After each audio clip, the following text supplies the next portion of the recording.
when Angel Reese got, I don't even know, people were just mad because she was talking shit. And I'm just like, if men talk this shit every single day, you guys don't say a motherfucking word. Worse. A woman talk shit on the biggest stage, and it wasn't like it was a one-sided shit talk, because Caitlyn was definitely talking her shit the entire time.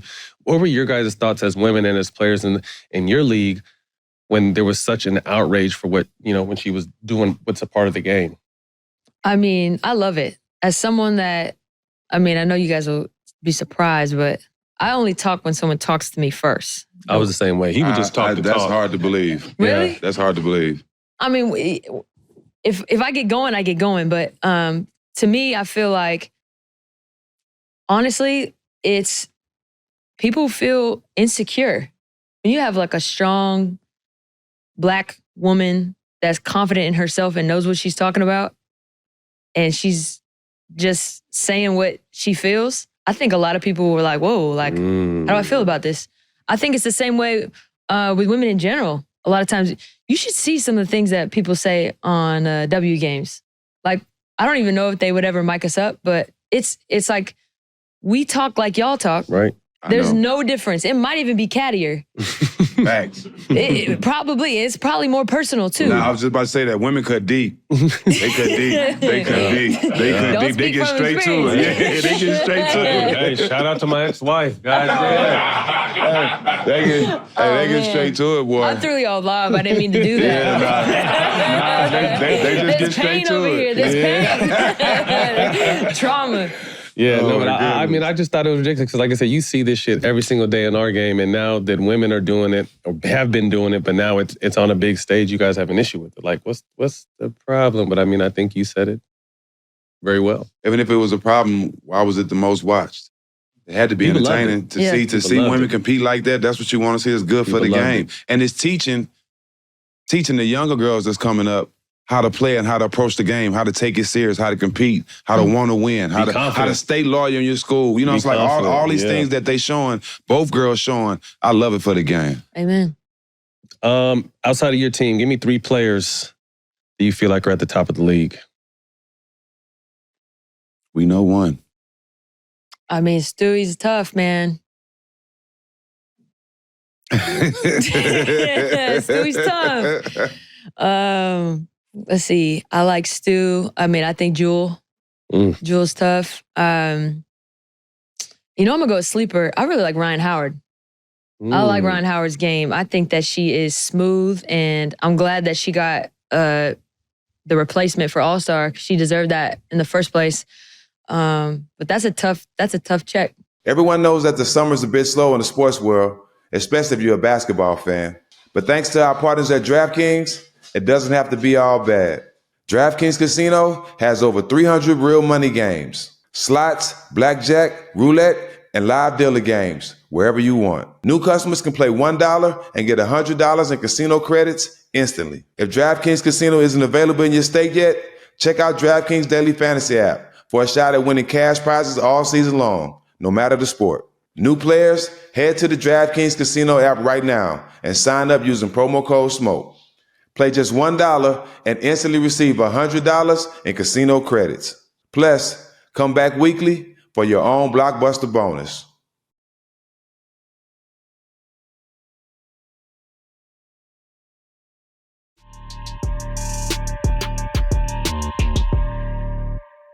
The women's game has grown so much in the past few years. What is 1 or 2 things you feel like it needs to happen for it to continue to grow and reach its potential? Ooh.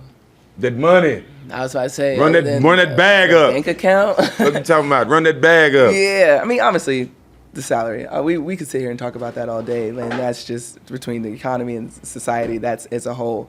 But when I'm thinking about just diving a little bit deeper, would have to be storytelling. I think that's the biggest thing, is getting deeper than the WNBA player you see on the screen. Getting more into the lives of how we navigate this and I'm lucky and I'm blessed. Shout out to my agent Jade. What up, Jade? We see you. I don't have to go overseas. I don't have to play overseas. I can stay here and kind of grind it out here. But those young ladies that have to go overseas to play that and kind of getting lost in the sauce and forgotten about, how can we tell their stories so they don't have to do that? And I think that is so key of where now, we have people that's broadcasting it more and tweeting it more and seeing people can see the imbalance.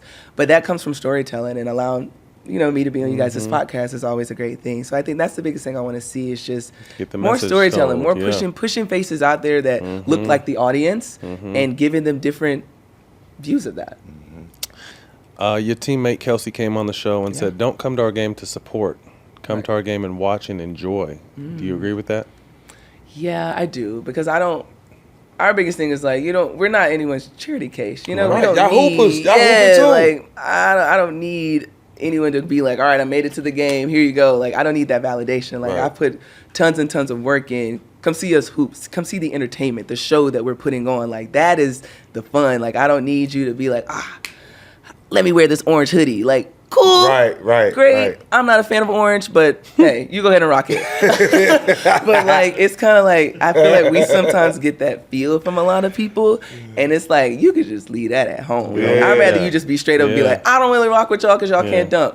Cool, see ya. Move along. We can have somebody else sit there. So he not watching basketball if he say y'all can't dunk. But I came to a game last year, my first game here, and I was with you on the baseline, and I was not surprised, but it was rocking in that motherfucker. You guys are playing the Liberty too. It was rocking, and I'm just like, damn, because I went to some Sparks games and I felt like it didn't have the energy that the Aces games have. Like you guys have a live ass crowd out here. Yeah, and that's what people have to kind of give a chance. Is like not every game's going to be like ours, but just giving it a chance. That's why I tell people to come to our games, because it's like, all right, we'll set the stage for you. But it's been good. Do you think it's whack that men can bounce after one and y'all have to stay four? I think it's whack, period, that nobody can go straight out of high school. You can go to war and get your head blown off at 18, but you can't go provide for your family? That's bullshit. Well, thanks, Asia. Asia, how do you feel? I had to get that off, Asia. Yeah. It was bubbling. It was bubbling. I got you. I felt like he asked me that. My bad. I'm in between. I really am in between, because I feel like for us, and our league is just so, I don't want to say so old, but we're very, very, very mature. Like, we're very mature. And the NBA on the flip side is very young. And it's like, you can get into there. And also, you have the G League for the NBA. So you have leagues that can develop you to get ready for that next level. Versus us, we don't have that. Yeah. So it's like, when you enter in the league, you got to be ready. And especially the way the season goes, it's like March Madness, draft, training camp. Like, we don't have a combine. So we can't. I feel like our way into the league is literally college. And I feel like sometimes you need, I say at least 2 years, but then I look back at my 2 years in college and I'm like, I would have stayed all 4 because I need it. So I'm like, but if people feel like they're ready, I would say at least 2 years for us, then we can go. Because then you kind of find yourself in the real world. But yeah, I don't know. One and done is kind of, What you think about these 10th grader and 10th grader and 11th graders? They going up just dunking backwards and all these girls, like, insane. So just imagine what they gonna be like in 2-3 years. Insane. And they got me over here. I'm like, I gotta get my game up a little bit. I ain't about to be calling me old head. They out here talking. They out here taking off. Right. For real. Who are, obviously, with your competitive nature, I was going to say, who do you like to watch outside of your team, but who do you like to compete against? Give me 2 or 3 women, like, okay, I can't wait to play, or I love it every time we match up. Ooh, I mean, obviously Stewie, Breanna Stewart. I feel like I feel like we have the league in our palms right now, and I love that for us, because we really grew up from like junior USA ball. Oh, y'all been playing against each other for a minute. Yeah. So I would say Stewie, and who else in the league? I'm trying to think now. I would say my best friend's Alicia Gray. She's in Atlanta. I love playing against her because I'm always trying to get out the dub. I'm trying to send her a shot to the concession stand. And she always be coming from my neck, which is crazy. But yeah, those two I just love to compete against. Today, we're here to celebrate the perfect summer grooming companion that will keep you looking cool even when it's sizzling outside. We're excited to introduce you to the newest version of the Lawnmower family. The Lawnmower 5.0 Ultra in the new colorway, White Hot, from Manscaped. In the sea of options to choose from to perfect your grooming routine, Manscaped undoubtedly shines. And now, by popular demand, they're riding the white hot waves with their new special edition, Trimmer in White. Step up your grooming game this summer with the Lawnmower 5.0 Ultra in White Hot. Experience precision like never before with next-gen dual skin-safe blade heads, an updated trimmer blade, and an interchangeable fall blade for peak performance. But don't worry, switching between the two blades is a breeze, giving you the versatility you need for your summer grooming needs. It's like having 2 trimmers in one, making sure you always summer ready without breaking the bank. And as if Lawnmower 5.0 Ultra and White Hot isn't bright enough, Manscaped upgraded their infamous LED light. No more fumbling in the dark. Those tricky spots are now brightly illuminated. It also features a dual temperature function designed to flatter a variety of skin tones. Join the 10 million men worldwide who trust Manscaped with all their grooming needs and get the Lawnmower 5.0 Ultra and White Hot today. Get 20% off plus free shipping with code SMOKE at manscaped.com. No more juggling multiple tools or dealing with subpar results. Just efficient, effective grooming whenever you need it. This summer, do you want to enjoy hemp products but don't know where to get them? Are you in a state where it's not legally accessible? Have you had enough of overpriced dispensaries? Whether you're lounging under the sun or exploring new adventures, Via's premium hemp products are your perfect companion. Farmed and crafted with care in the U.S. and trusted by over 500,000 customers, Via Hemp has a product for everyone. Me personally, I've been enjoying the Dream Gummies to help me sleep. It's so clutch to wind down after chasing the kids around all day. Via Hemp helps me drift into a peaceful slumber. Crafted with a powerful blend of CBD, CBN, and THC to help you catch more Z's. But Via isn't just for help with sleep. Their premium gummies covering all effects and strength ranges. Via Hemp's products are sourced from the finest hemp for your peace of mind. And the best part, Via legally ships to all 50 states directly to your door with the worry-free guarantee. No medical card required. And if THC isn't your thing, they also have zero THC products too. Check out our link to Via's website in our description for 15% off. It's really a no-brainer. If you're 21 and over, use code SMOKE to receive 15% off. After you purchase, they'll ask you where you heard about Via. Please support All the Smoke and tell them we sent you. Spice up your summer and embrace the natural power of hemp with Via today. Again, if you're 21 and over, check out the link to Via in our description and use code SMOKE to receive 15% off. What's up, world? It's your boy Stack 5. Shout out to Via Hemp, man. I appreciate my package curated especially for me. I especially love the Dream Gummies, helping me get some good rest at night, from traveling a lot. So keep them coming. If y'all want to sleep good, get some good rest, feel refreshed in the morning, Via Hemp. Y'all try 'em.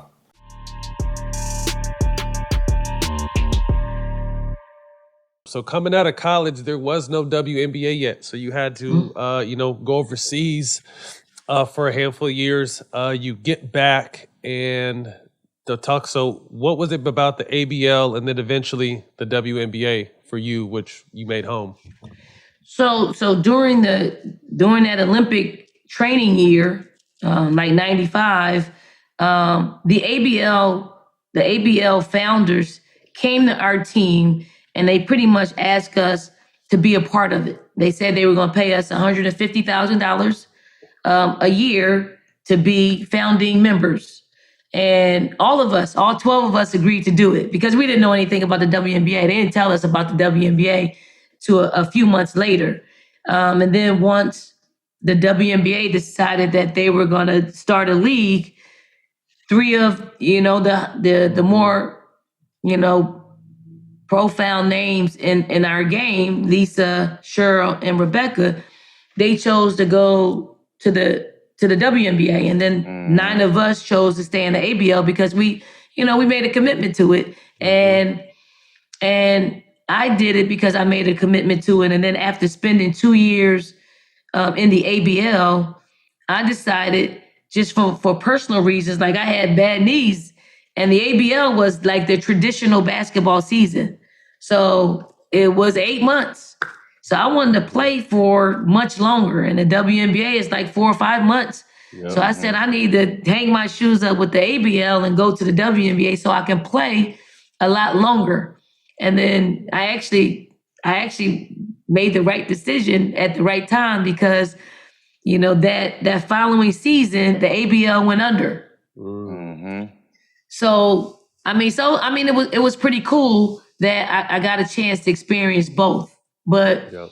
The WNBA was that, and it is that carrot that's dangled in front of little girls who aspire to, to be professional women's basketball players here in our country. Like, right. I look at Asia Wilson, like, she doesn't know life without the WNBA. Like she grew up on the WNBA. Yep. And because of that, she might play a little bit harder. She might work a little bit harder. She might just, just give more, like dedicate herself a little bit more because, she knows there's a place for her to continue her career. So 1999, you were the 9th overall pick to the Charlotte Sting. Shortly after that, you guys are headed to the the WNBA finals. What was it like to be a part of that? Obviously being drafted, but then finding success right away. They didn't even invite me to the draft. But it was cool, like, to be a part of a WNBA finals, like in that particular finals, we started the season like 1-10. Like 1-10, and it's a 34-game season.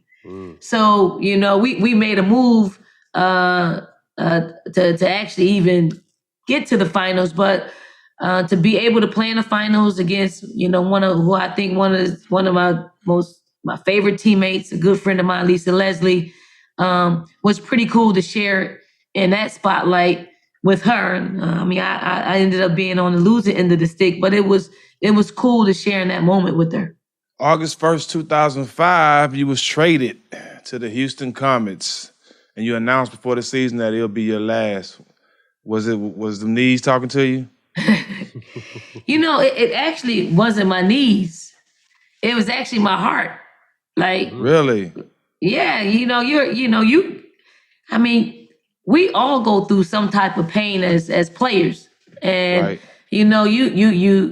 You develop a strong like threshold for pain that that's secondary. Yeah, you're numb to it. Yeah, it's your mentality, that can get you over the edge. But I actually played in the WNBA one more year than I probably should have. And I only did that because I wanted to get it out of my system. And I was actually coaching and playing at the same time. So, right. So I had to get it out of my system so I wouldn't look back. And I didn't look back at all once I was done. I was tired of working out. Like I was mean. I was mean to my trainer, like mean, ornery.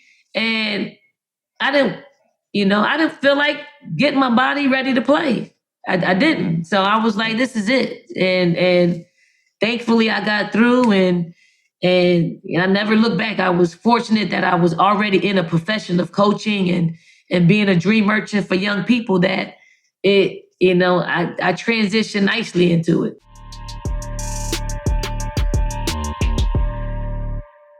In 2004, you get your first WNBA championship, being one of 11 women to win an Olympic gold medal WNBA championship. What did that moment mean to you to be able to get your first one on the biggest stage? Looking back, I don't think now I realize how hard it is, how special it is. Looking back, I kind of was like, I was young, I was fresh out of college where I'd won twice. I was like, oh, this is supposed to happen. And I'm not even being, it wasn't like a cocky thing. It was just kind of like, okay, this is what we do. And then, I'm sure it's like, we didn't get to the finals for 6 years. So we won, and then we didn't get there for 6 years. And we had like the same core group. So looking back, I should have cherished the moment more than I did. Yeah. So it's something you learn, but you were lucky enough to win a few more. You've had some great battles against Diana Taurasi throughout your career. But on the WNBA level, what are those battles meant for you two, seeing that you guys are so close? Yeah, low-key, I've been trying to get her to sit down with me and watch games. I think it would be so dope to have two people, not just me and her, but two people sit down, watch a game they competed in and be like, okay, what were you thinking in that timeout? Or what happened after you hit that shot? Because for me and her, there's a lot of big, big games that we've competed against each other. We've played in the playoffs, I think maybe 4 or 5 different series. I've gotten the best of her. She's gotten the best of me. I'm like, thank God I don't have to guard her ass though. I'll tell you that. So it's always somebody else's problem because she's tough. She doesn't lose in those moments. Yes. So it's tough. She's a beast. Mm-hmm. She's a beast for sure. 2016, you guys draft Breanna Stewart, who later becomes not only Rookie of the Year, but MVP in 2018. What is it like being the veteran now, seeing these young girls come in and you got one of the best in the game? Yeah, I mean, I haven't said this to her face. I've said it publicly, but like, she like saved my career. I'm not even being, dramatic about that. I was at a point where it was kind of like, it's 2016. I'm 36. I've done a lot, but I've also had to like endure a lot with my body, some injuries. And then we kind of get with her and Jewel Lloyd, who got drafted the year before, these like youngsters. It was like this breath of fresh air. And it took over our franchise. It took over me. I had this like new purpose, which was to help them out, right? Like I always say, you want to leave I want to leave this franchise, in great hands. So I want to help them as much as I can. But it's like, she could probably sit here and tell you the ways in which I've helped her. But the truth is she like legit, her and Jewel both like legit saved my career. And I'm probably playing right now because of them coming to the Storm.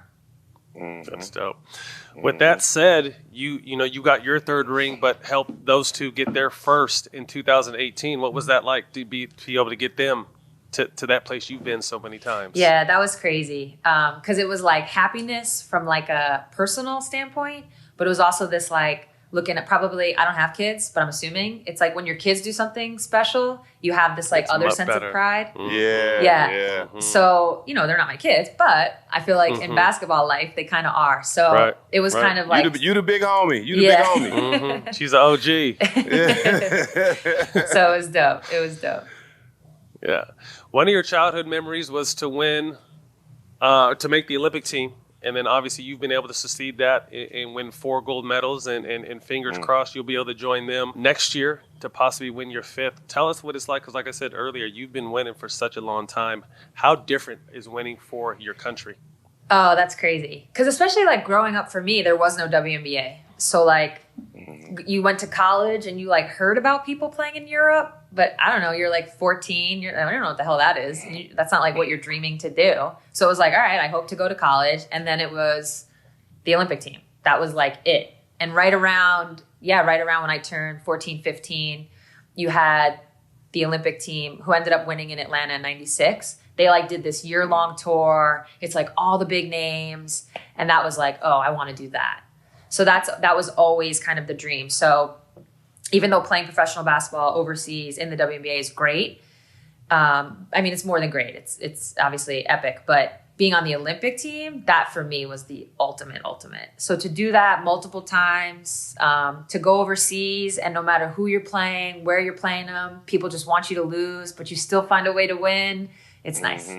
Everybody, they love us. They want to like live in our country. I mean, I hope still, I don't know about it anymore, but people overseas like want to live here, but they want you to lose. They cheer. Oh man, no matter who you're playing, they cheer against you. There's no question. But that to me, that's always been that driving motivation. I'm sure it's on another level for you when you're doing it in the Olympics.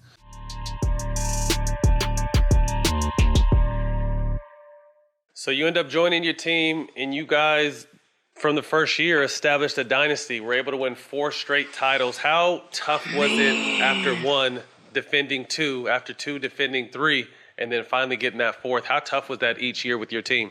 Considering it's a new league, I'm mad that we ain't win more than 4. You want to know the truth? There you got that squad. Man, here's what's crazy.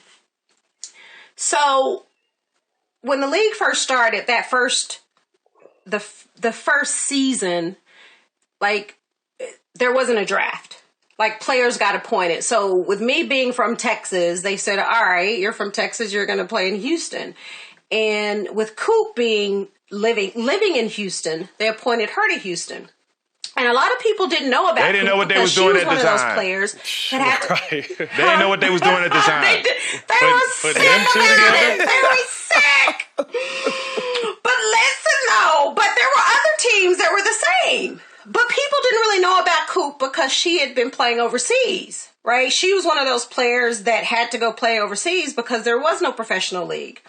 So then after we get appointed, right, then LA gets Lisa, Leslie, and I don't even know who the other player was, to be honest with you. So then there's a draft.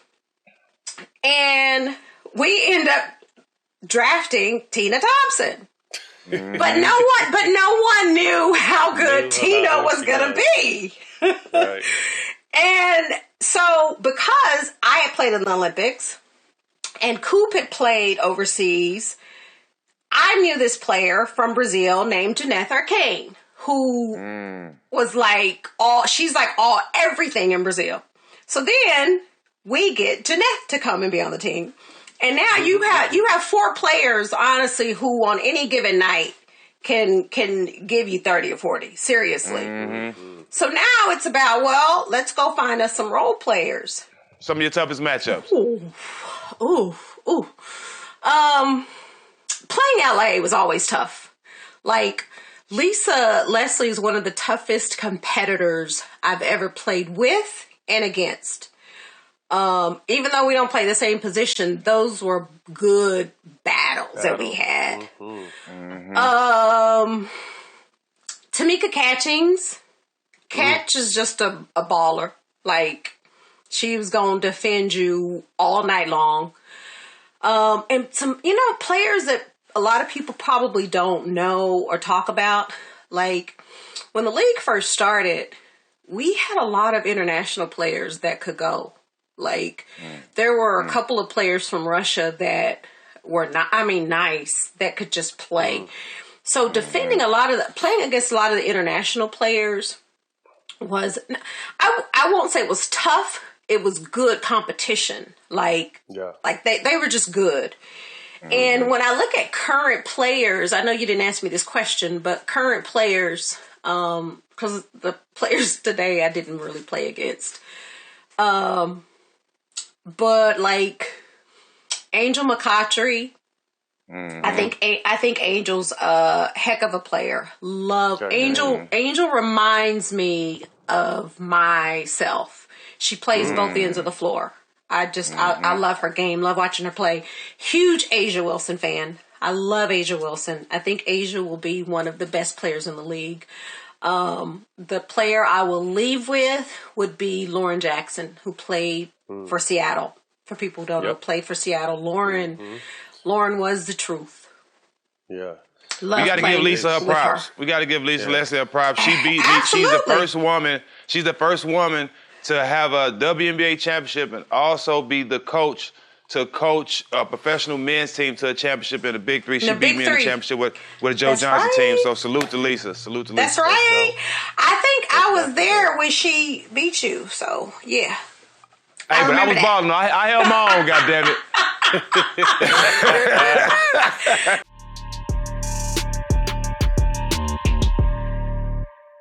We're going to talk about our brother Kobe now.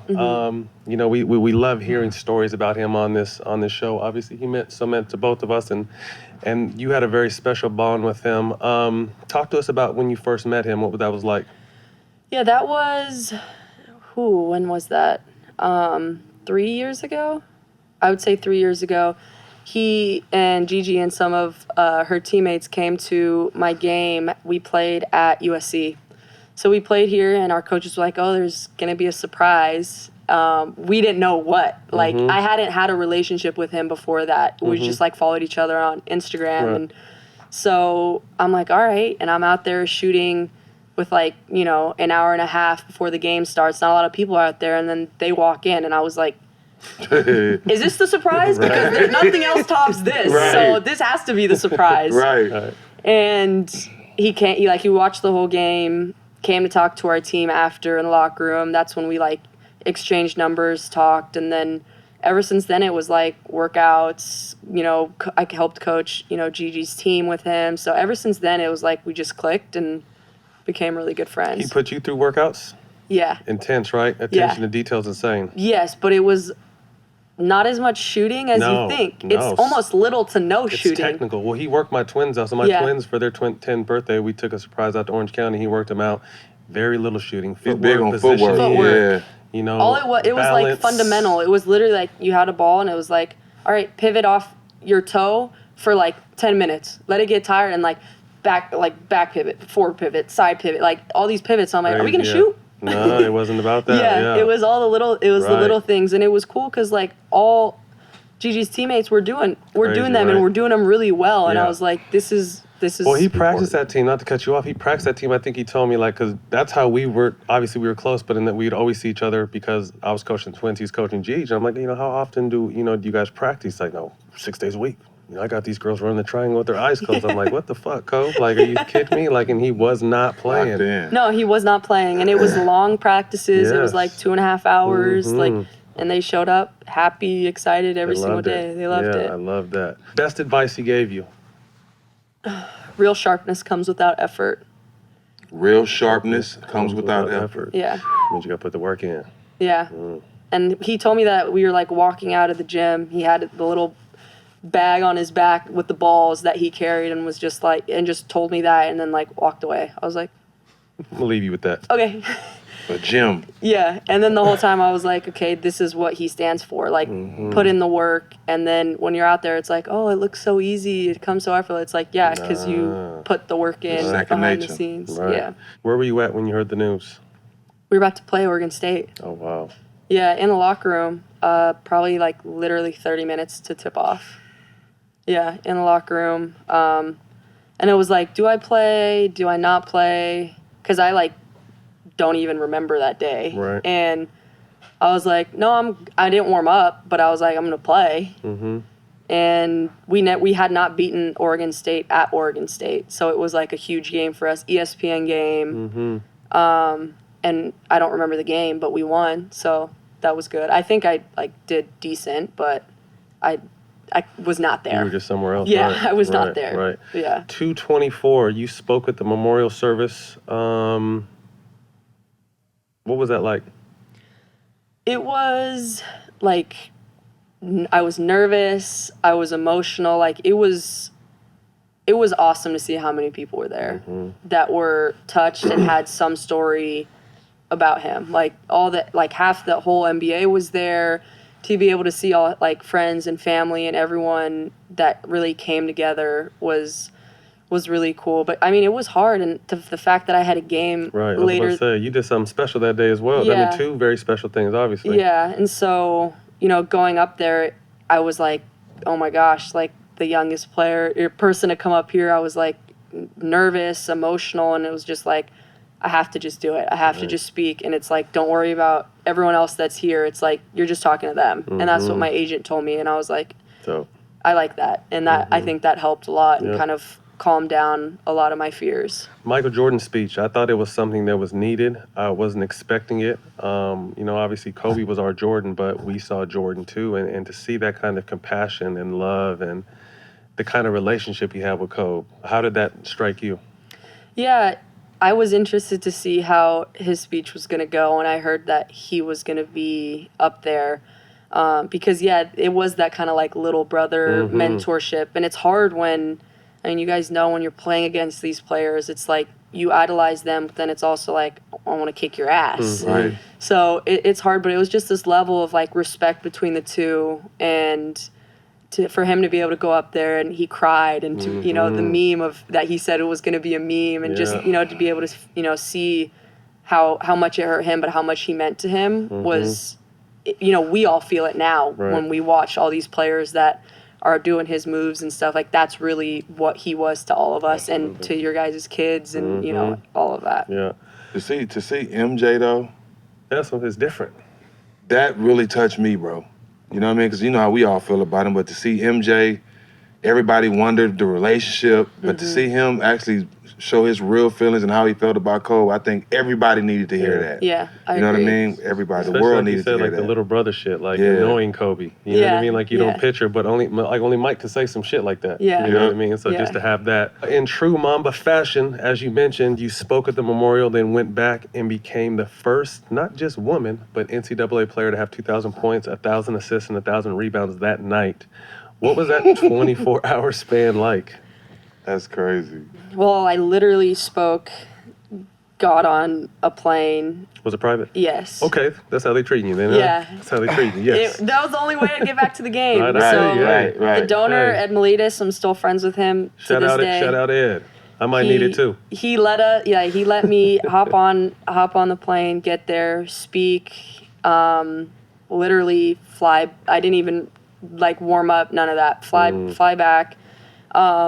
And I think it hit me later on. It didn't hit me right when I was speaking, but before the game and stuff, I threw up the entire like 3 hours leading up to the game. And for like the week after, like I probably had lost like 10 pounds. So I think it was like I didn't warm up. I didn't stretch. I had just put my jersey on and was like, all right, I'm just going to go play. And so a lot of people were talking like, are you going to get 10 rebounds? Are you going to, because I think I needed 9. And I was like, it's going to happen on this day because it's supposed to happen. It's meant to be. Like it was, it was meant to be. And so to be able to do that on like 224 and that ended up being my 26th and last and the addition of the 2, it was like you couldn't write it any better. Right.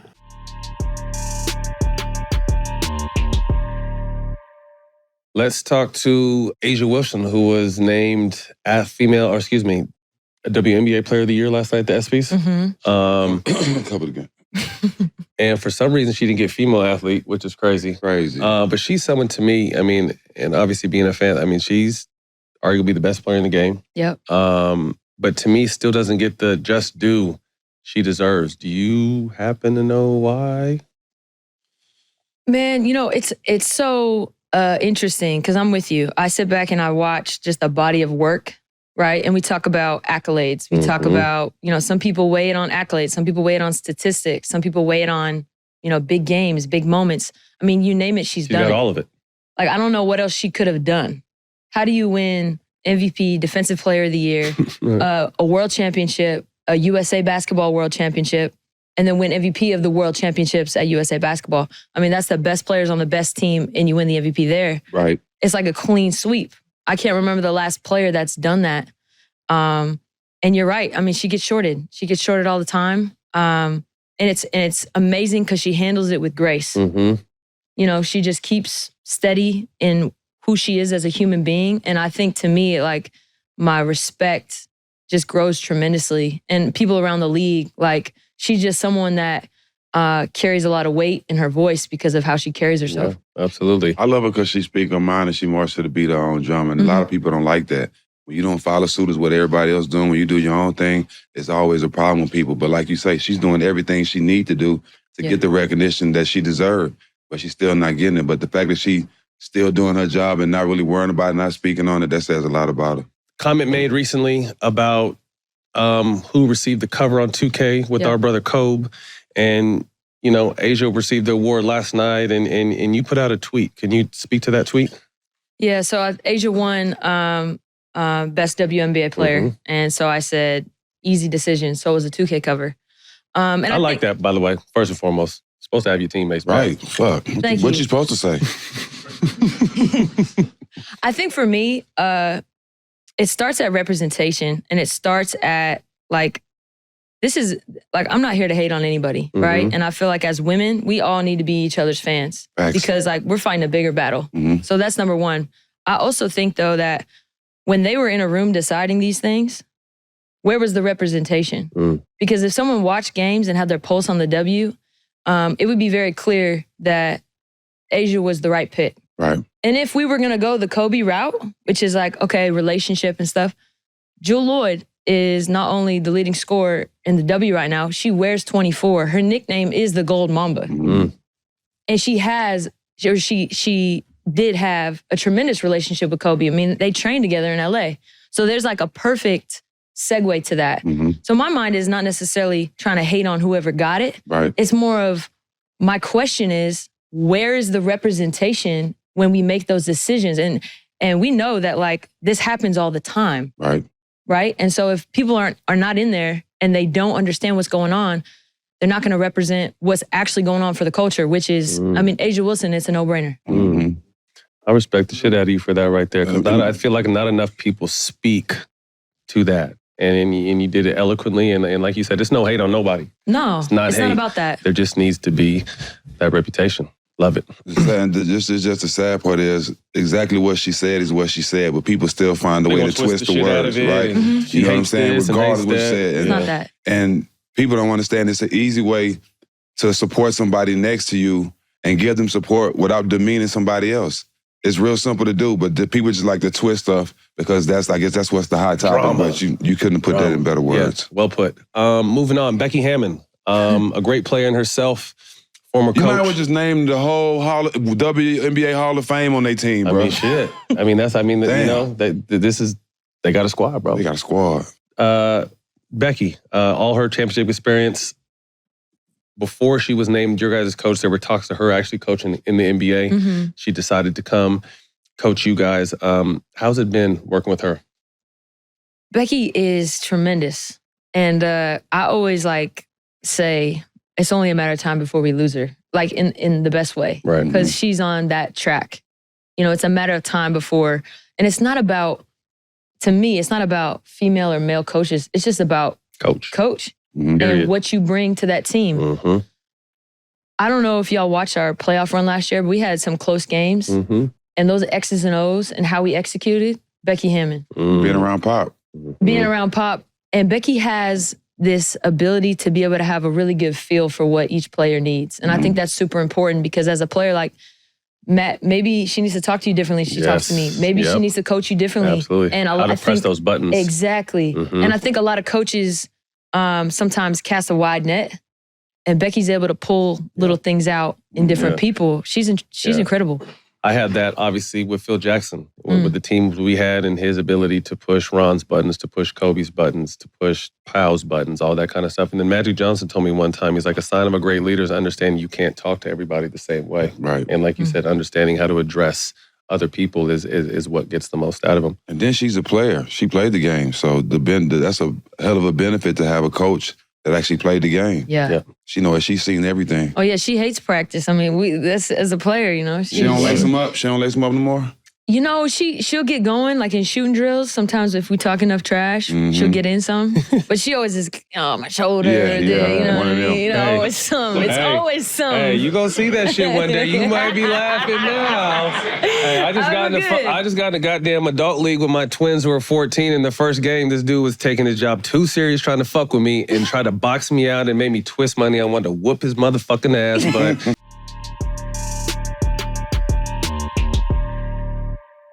So 2015, you head back to Minnesota and you're able to get your first professional championship.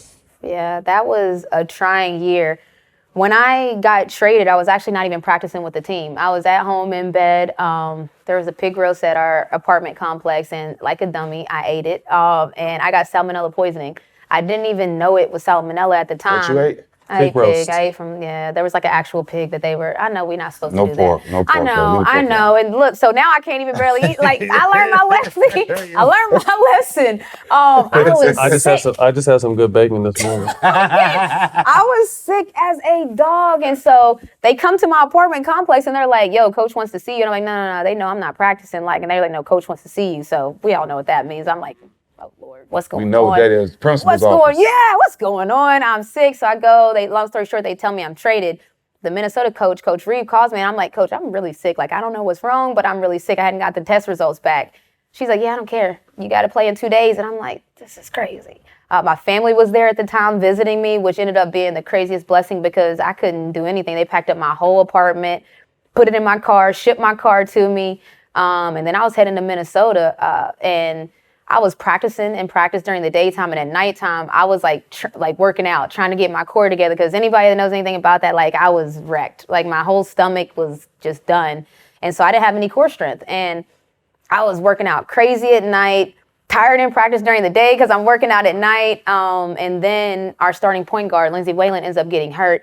And the team needs me for a big role. So I would say that was one of my most memorable championships because people didn't know everything I was doing on the back end to try to get myself back to where they thought they were getting traded for a player, but I was not the player that they were expecting at that time. And I can remember not remembering anything during that first game I played. I had an IV before the game and just thugged it out.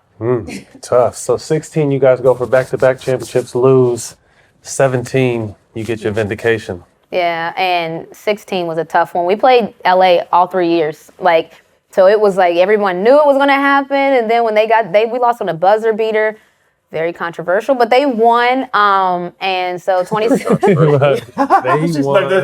Very controversial. They won. And so 2017, it was about that get back. That was all we could think about, And if you've won a championship, like it's different if you've never won, but if you've won and then you lose it, there's a different type of want. Like you want it because you know what it feels like. And so, yeah, we wanted that back. And I knew it was my last year on my contract. So I also knew, like, man, this is going to be crazy. If we can win a championship this year, it'll set things up. Boost your stock. Yeah, it'll set things up. And so for me, I was just excited. Like, I'm like, we had the talent. And so we ended up getting that championship. And like I said, it was fun. It was fun.